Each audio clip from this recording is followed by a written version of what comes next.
Gloire à Dieu. Le dimanche, nous avons commencé un enseignement, les défis de l'après Sinaï. Donc, les trois tentations, les trois défis qui se présentent à nous après le Sinaï, comme Jésus, c'est le défi du ventre. Quand on sort du Sinaï après 40 jours de jeûne et prière, on ne se jette pas sur la nourriture comme un glouton. C'est pour ça, souvent, nos cousins, après leur temps de jeûne, beaucoup tombent malades et souvent, malheureusement, beaucoup meurent. Parce que quand tu as jeûné longtemps et tu n'as pas la maîtrise de soi, la nourriture dont tu t'es privé pendant plusieurs semaines, cette même nourriture peut te tuer. C'est pourquoi quand on sort d'un long moment de jeûne, il faut manger tout doucement, tout doucement. Plusieurs parmi vous, sans que je sois prophète, vous ne pouvez plus manger comme avant. Vrai ou faux? Quels sont ceux qui ont atteint leur vitesse de croisière d'avant là, en moins d'une semaine? Quand vous mangez un peu seulement, vous êtes rassasié. Vrai ou faux? Ça, c'est un bon signe. C'est un bon signe. C'est progressivement, au bout d'un mois, que vous allez récupérer votre aisance et votre régime. Quand on sort du jeûne, on ne se jette pas sur la nourriture. Satan a voulu que Jésus se jette sur la nourriture. Ça pouvait le tuer. Soyons vigilants. Mais nous avons vu qu'après le Sinaï, il n'y a pas seulement que les ombres, les ténèbres, il y a aussi des aspects de lumière. Moïse a plaidé et il a réussi à convaincre Dieu pour que Dieu ne tue pas le peuple d'Israël. Nous devons être animés de cet esprit de plaidoirie de grâce. Mais aussi, ce qui est bien, après Sinaï, Moïse a jugé tous ceux qui s'étaient vautrés dans le péché de l'idolâtrie et le péché de la débauche sexuelle. Ils ont été jugés et plusieurs en sont morts. Ils ont été tués. Quand on descend de Sinaï, la crainte de Dieu nous anime et on ne joue pas avec le péché. Le péché est jugé, il est traité durement, sans complaisance.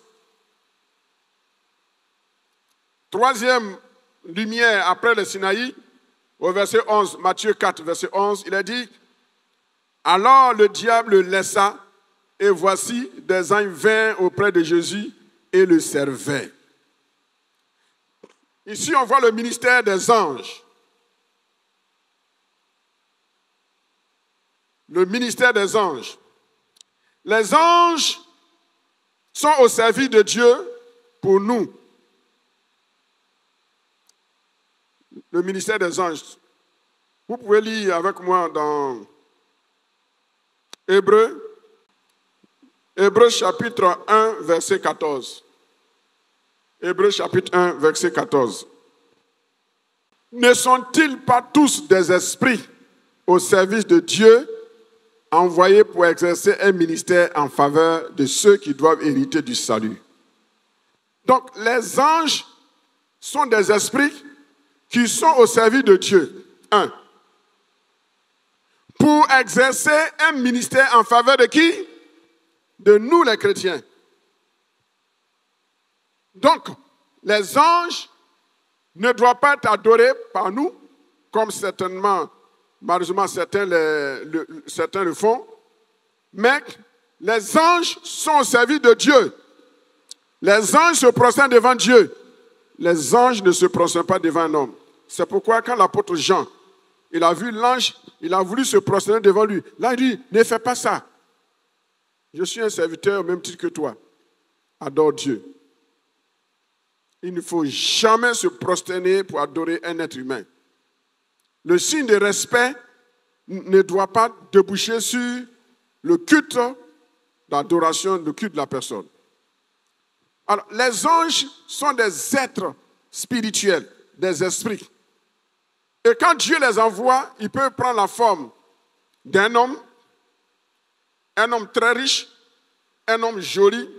Il peut prendre la forme d'un pauvre, un homme pauvre avec des haillons, très sales, et il va venir vers toi pour te demander à manger.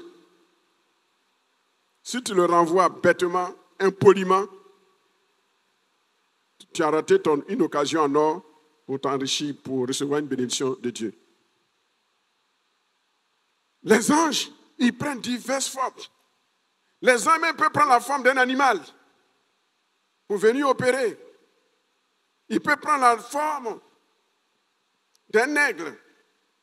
Tous sont des esprits. Est-ce que vous me comprenez? Nous ne devons pas avoir peur des anges.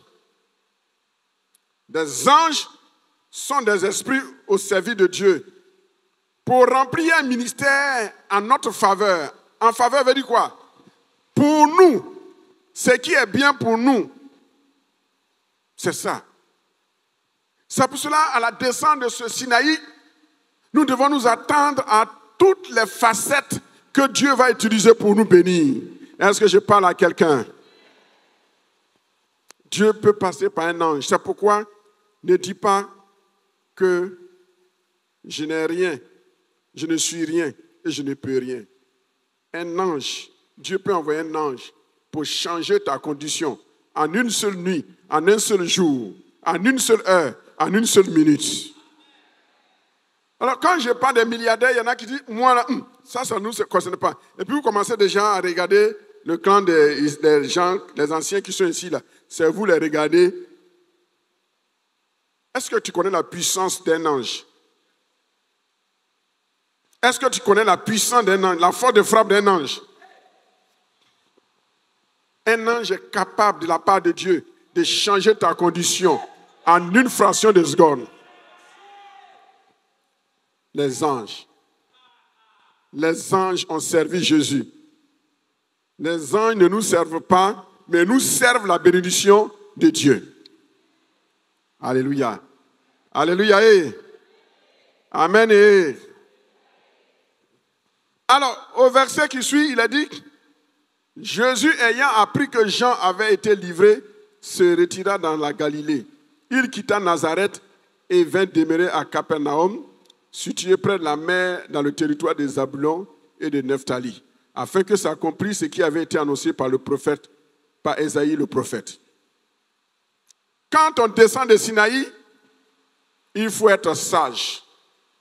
La foi audacieuse ne te signifie pas tu vois le feu et puis tu t'en vas vers le feu parce que j'ai la foi audacieuse, je vais l'éteindre. Non.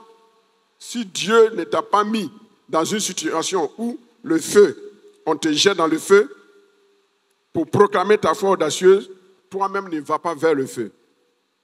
Il a dit, quand Jésus a appris que Jean avait été livré et que la tête de Jean avait été décapitée, il a fui de Nazareth. Pourquoi un homme qui a une foi audacieuse va fuir des difficultés? C'est ce qu'on appelle la sagesse. Le don de foi est accompagné aussi de la sagesse. Quand tu as la foi et tu n'as pas la sagesse, tu te fais ridiculiser. Je répète une deuxième fois, une troisième fois. J'ai dit, par la foi, et j'ai formulé une prière à Dieu. Seigneur, donne-moi de célébrer mon premier milliardaire dans les 4 mois qui sont devant nous. Et je crois que Dieu va le faire et Dieu est capable de le faire. Mais la sagesse me permet de savoir que Dieu peut le faire en 4 jours, Dieu peut le faire en 4 semaines, Dieu peut le faire en 4 mois, Dieu peut le faire en 1 an, Dieu peut le faire en 4 ans. Être sage, c'est savoir apprécier les situations que Dieu permet pour sa gloire. Si c'est sa gloire que Dieu nous donne le premier milliardaire, dans 1 mois, il va le faire. Moi, j'ai dit, Seigneur, accorde-le-moi dans un délai de 4 mois. La sagesse, c'est ça. La sagesse me permet, tout en croyant Dieu, de me blottir en Dieu et de laisser Dieu faire. Ce n'est pas moi qui fais. mais c'est Dieu qui fait. C'est ça la sagesse. Il dit quand Jésus a appris qu'on a tué Jean, son neveu, c'est son cousin, non, son cousin, il a fui. Si c'était toi, on dit, oh, nous on a la foi audacieuse. Ils ont coupé la tête des gens. Qui a coupé la tête des gens? Il va voir qui je suis. Et puis on va dire, on va aller pour envoyer le feu sur Hérode. Et puis ils vont te prendre, ils vont couper ta tête. Jésus n'a pas voulu qu'on coupe sa tête comme son cousin. Il a fui. Il y a des moments où la foi fuit. Ce n'est pas signe de faiblesse, c'est signe de sagesse. Est-ce que je parle à quelqu'un? Ça, c'est quel bénédiction, quel élément? Quatrième, c'est les anges. Cinquième, la prudence et la sagesse. Sixième élément, il est écrit, le verset 17. Dès ce moment, Jésus commença à prêcher et à dire, « Répentez-vous, car le royaume des cieux est proche. » Répentez-vous. Quand on descend de Sinaï, le message de la repentance est sur notre bouche. La repentance. Ce n'est pas parce qu'on a passé 40 jours sur la montagne qu'on va penser qu'on est saint, on est irréprochable. Le péché peut toujours s'attacher à nous, mais il faut se repentir. Chaque fois que le péché touche tes pieds, il faut te repentir, il faut te laver, il faut te purifier. Est-ce que je parle à quelqu'un? La repentance. La repentance. Il faut se repentir en permanence. Il a dit que Jésus prêchait la repentance. Il dit quand le royaume des cieux est proche. Et en prêchant la repentance, qu'est-ce qu'il va rencontrer? Il va rencontrer 4 nouveaux disciples. Quand on descend, septièmement, quand on descend de Sinaï, on a l'onction et la foi audacieuse pour évangéliser. Jésus, après son Sinaï, un seul jour, il va gagner 4 âmes. Et toi, mon frère, combien d'âmes tu as gagné depuis que tu es dans cette église? Depuis que tu fais le Sinaï, tu as gagné combien d'âmes? Dieu veut nous lancer un défi. Est-ce que nous sommes prêts à relever ce défi? Qui voudrait relever ce défi? Dis-toi, il te reste 4 mois pour que l'année se termine. Septembre, octobre, novembre, décembre. Est-ce que tu peux gagner 1 âme par mois? Si tu le fais, Dieu va te visiter de façon significative. Quand on descend de Sinaï, on a la foi audacieuse, on a l'onction pour prêcher la repentance et pour gagner les âmes.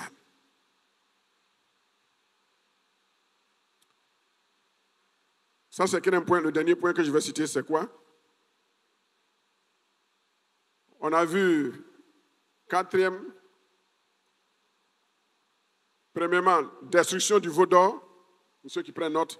Deuxièmement, l'exercice de la discipline, il faut punir le péché. Troisièmement, utiliser la parole de Dieu, il est écrit. Quatrièmement, il faut croire au ministère des anges. Les anges exercent un ministère auprès de nous, de la part de Dieu. Cinquièmement, il faut être sage et prudent. Ne faisons pas les choses comme des gens qui n'ont pas d'intelligence. La foi audacieuse ne signifie pas qu'il faut marcher par être comme des fous. Non, non, non. La foi audacieuse, elle est sage, elle est intelligente, elle est prudente. Sixièmement, le message de la repentance. Et septièmement, il a dit, il prêchait le royaume de Dieu. Il prêchait le royaume de Dieu. À partir du verset, allez-y au verset 23, Jésus parcourait toute la Galilée enseignant dans les synagogues, prêchant la bonne nouvelle du royaume et guérissait toute maladie et toute infirmité parmi le peuple. Sa renommée se répandit dans toute la Syrie et on lui amenait tous ceux qui souffraient de maladies et de douleurs de divers genres, des démoniaques, des lunatiques, des paralytiques, et il les guérissait. Une grande foule le suivit de la Galilée, de la Décapole, de Jérusalem, de la Judée et au-delà du Jourdain. Le royaume des cieux. Quand on descend de la Sinaï, comme Jésus est descendu de son Sinaï après les 40 jours de jeûne et prière, la Bible nous dit qu'il a commencé à prêcher le royaume de Dieu. Frères et sœurs, il n'y a pas autre évangile à prêcher que l'évangile du royaume des cieux. La bonne nouvelle. Prêchons la bonne nouvelle et nous allons voir ce que Dieu va faire dans nos vies. Pour être un milliardaire pour Dieu et en Dieu, c'est facile. Servons-le. Prêchons sa bonne nouvelle. En prêchant sa bonne nouvelle, Dieu va faire de grandes choses. Et en prêchant la bonne nouvelle, il y a la puissance de guérison. Jésus avait une onction. La Bible dit qu'il guérissait toute maladie. Il chassait les démons. Et sa renommée se répandait.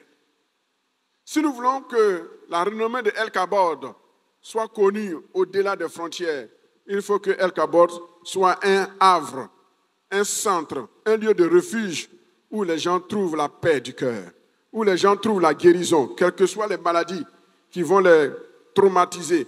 Quand ils viennent ici à El Kabod, qu'ils reçoivent la guérison. Alléluia. Oui, frères et sœurs, le ministère des anges est pour nous.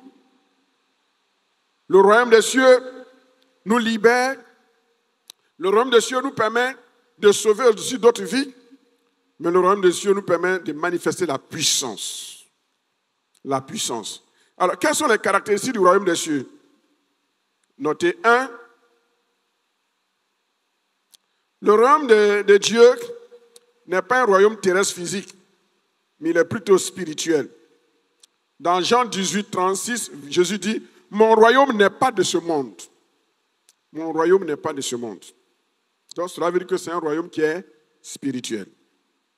Deuxièmement, le royaume de Dieu est accessible à tous ceux qui croient en Jésus. Pour bénéficier du royaume de Dieu, il faut accepter le message de Jésus. Il faut avoir foi en Jésus. Le royaume de Dieu, c'est un royaume de justice et de paix. Nous devons être des hommes de justice. Aimons la justice. Aimons la paix. Soyons des hommes de paix. Si quelqu'un n'est pas un homme de paix dans ton entourage, ne marche pas avec lui. Même si c'est ton frère de sang, même si c'est ton meilleur ami. Mais tu vois qu'il n'aime pas la justice, il n'aime pas la paix. Il ne faut pas t'allier à ça. Quelqu'un qui est faux, il ne faut pas le prendre pour ami. Romains chapitre 14, verset 17. Car le royaume de Dieu, ce n'est pas le manger et le boire, mais la justice, la paix et la joie par le Saint-Esprit. Le royaume de Dieu, ce n'est pas les milliards. Ça va venir après, mais ce n'est pas ça d'abord. Quatrièmement, le royaume de Dieu, il est présent et il est futur en même temps. Quand Jésus est venu sur cette terre, il a inauguré le royaume de Dieu. Quand tu acceptes Jésus, tu es dans le royaume de Dieu. De juré, c'est-à-dire par décret. Mais de facto, de façon concrète, on sera dans le royaume de Dieu quand on sera enlevé pour aller au ciel. Alléluia. Est-ce que je parle à quelqu'un? Le royaume de Dieu, il est invisible, mais il est manifeste. On ne le voit pas avec les yeux, mais on sent les effets du royaume de Dieu. La paix de Dieu, la guérison, le salut, le pardon des péchés. Ce sont les signes du royaume de Dieu. Sixièmement, le royaume de Dieu, il est progressif. Dans Matthieu 13, le verset 31 à 32, Jésus compare le royaume de Dieu à une graine de moutarde. C'est-à-dire pour grandir dans la foi, dans le royaume, c'est comme la croissance d'un bébé. Il est né bébé, il devient enfant, il est grand bébé, il marche, il devient jeune, il devient adolescent, il devient adulte, il devient... Le royaume de Dieu, il est croissant, il est progressif. Et Dieu veut que le royaume de Dieu se voit dans sa croissance progressive dans notre vie. C'est pourquoi un nouveau chrétien ne se compare pas à un ancien chrétien. Les expériences qu'il a déjà franchies, toi qui viens de naître dans la foi, tu ne les as pas encore. Tu ne peux pas faire ce qu'un chrétien qui est assis dans la foi fait. La progression. Progressivement, tout doucement. Le royaume de Dieu, il est inestimable. Vous pourrez lire dans Matthieu 13, 44 à 46. Il a dit, Dieu donne une valeur inestimable, comme un trésor caché et une perle précieuse pour laquelle on serait prêt à tout vendre pour aller acheter. Le royaume de Dieu a un coût inestimable. Le royaume de Dieu, c'est aussi les richesses spirituelles, mais les richesses matérielles.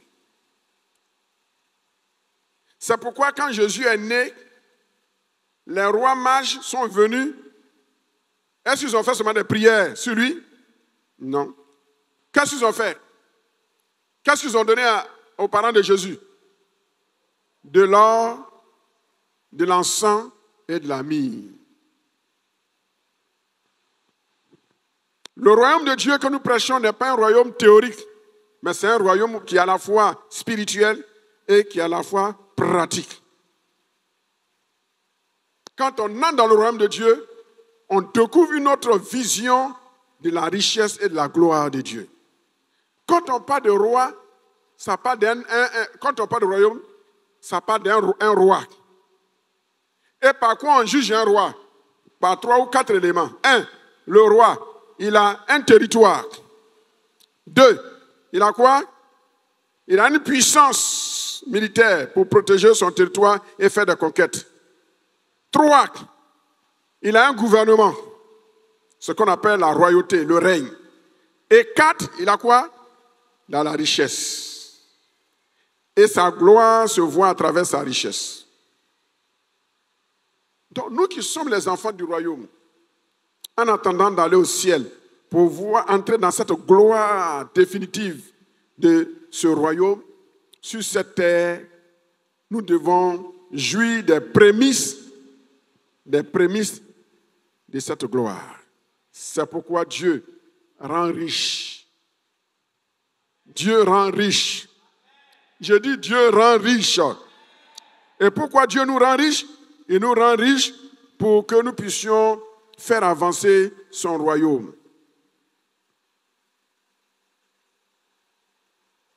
Si l'Église est remplie de pauvres, l'évangélisation n'ira pas de l'avant. Les pauvres ne seront pas aidés, parce qu'un pauvre ne peut pas aider son ami pauvre. Si l'Église, les chrétiens ne sont pas riches, le social ne sera pas développé. L'évangélisation n'ira pas de l'avant. On va prier, on va avoir l'onction, on va guérir les malades. Quand on a fini de prier et guérir les malades, maintenant le ventre, ça réclame. Et puis tu vas aller devant la boutique du Mauritanien pour mendier du sucre et puis du riz. Dis à ton voisin, tu n'as pas honte. Et tu dis que ton Dieu que tu adores, il est roi, il est riche. Comment les autres peuvent-ils voir la richesse de ton Dieu sur ta vie? C'est pourquoi, quand on descend du Sinaï, on change de mentalité. On n'accepte plus la pauvreté. La pauvreté, c'est un esprit. C'est un démon de misère. Il faut entrer dans la vision du Dieu de la prospérité. Tu dois sortir de la bassesse. Et Dieu veut t'amener parmi les grands. Pour que l'œuvre de Dieu puisse aller de l'avant. Quand on dit qu'il y a évangélisation, toi seul, tu dis, pasteur, le budget c'est combien? On dit le budget ça fait 25 millions. Tu dis, pasteur, bon, moi je vous donne 30 millions. C'est ça qu'on veut. On dit on veut construire, on veut acheter un immeuble qu'on vend. On dit l'immeuble là ça fait 400 millions. Je dis, pasteur, donnez un chèque, je vous donne 500 millions. les 100 millions supplémentaires, prenez ça pour faire les papiers, tout. C'est pas beau ça? C'est ça. Quand on descend de Sinaï, on prêche le royaume de Dieu. Les deux dimensions du royaume de Dieu, c'est le côté spirituel pour le salut. Et la deuxième dimension, le deuxième côté, c'est le côté de la prospérité. Croyez que Dieu va vous rendre prospère. Si vous ne croyez pas ça, alors vous allez gêner, prier pour rien. Croyez que Dieu peut changer votre condition de vie. Croyez que Dieu peut vous enlever dans les dettes financières. Croyez que Dieu peut vous enlever dans la misère sociale, socio-économique. Croyez cela. C'est ça, prêcher le royaume de Dieu. Les deux dimensions du royaume de Dieu. Un, le spirituel, le salut, la sainteté, la paix, la joie. Deux, le côté socio-économique. Si nous avons compris cela, alors nous avons compris l'évangile de Jésus. L'apôtre Paul dit, Jésus-Christ, des riches qu'il était, il s'est fait pauvre. Jésus s'est fait pauvre, il n'est pas né pauvre. Lui-même s'est fait pauvre volontairement. Pourquoi? C'était une stratégie. Il fallait qu'il se fasse pauvre. Il enlève la gloire, sa richesse sur lui pour venir comme un pauvre. Parce qu'il avait un but à atteindre. C'était de nous sauver. C'était de mourir à la croix. Mais quand il est reparti chez son Père, il a été revêtu de sa gloire, sa richesse, sa puissance. Il s'est fait pauvre pour que nous ne soyons pas pauvres. Donc si tu n'as pas compris ça, c'est que tu n'as pas encore compris tout l'évangile. Jésus s'est fait pauvre pour que toi tu ne sois pas pauvre. Dans le péché, dans la misère, mais aussi dans le socio-existentiel. Il s'est fait pauvre pour que toi tu sois enrichi. C'est ce que 2 Corinthiens, n'est-ce pas, nous dit, 2 Corinthiens 8, 9, il dit, car vous connaissez la grâce de notre Seigneur Jésus-Christ, qui pour vous s'est fait pauvre. Il n'a pas dit que Jésus était pauvre, mais il s'est fait pauvre. Il a enlevé sa gloire. De riche qu'il était, il n'est pas devenu riche, il était riche. Pourquoi il a fait ça? Afin que par sa pauvreté, vous vous fussiez enrichis. C'est écrit. C'est écrit. Je vais parler comme Alléluia. C'est écrit. Afin que par sa pauvreté, vous fussiez enrichis.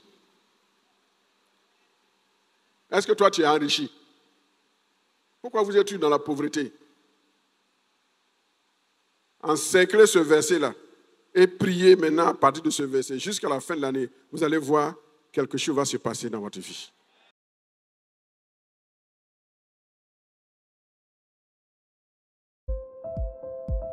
Vous avez été édifié? Partagez ce message et transformez une vie. Pour plus d'enseignements, abonnez-vous à nos pages. Que Dieu vous bénisse.